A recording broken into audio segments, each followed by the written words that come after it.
புதுச்சேரி மாநிலம் வில்லியனூர் போக்குவரத்து காவல் பிரிவைச் சேர்ந்த உதவி ஆய்வாளர் மோகன் தலைமையிலான போலீசார் மதகடிப்பட்டு மேம்பாலம் 4 முனை சந்திப்பில் போக்குவரத்து நெரிசலை ஒழுங்குபடுத்தும் பணியில் ஈடுபட்டிருந்தனர்.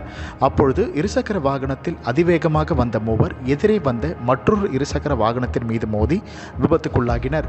உடனடியாக போலீசார் காயமடைந்தவர்களை மீட்டு சிகிச்சைக்காக மருத்துவமனைக்கு அனுப்பி வைத்து விபத்திற்கு காரணமான மூவரையும் பிடித்து அவர்கள் மது அருந்தியுள்ளார்களா என்பதை உறுதி செய்ய போலீசார் பரிசோதனை மேற்கொள்ள முயன்ற பொழுது ஆத்திரமடைந்த மூவரும் போலீசாருடன் வாக்குவாதத்தில் ஈடுபட்டு தரக்குறைவான வார்த்தைகளால் பேசி போலீசாரை தாக்கியதாக கூறப்படுகிறது.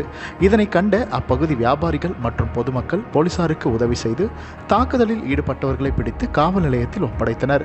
மேலும் இது குறித்து உதவி ஆய்வாளர் மோகன் அளித்த புகாரின் பேரில் திருபுவனை போலீசார் வழக்கு பதிவு செய்து விழுப்புரம் மாவட்டத்தைச் சேர்ந்த சரத்குமார், மதியழகன் ஆகியோரை கைது செய்தனர்.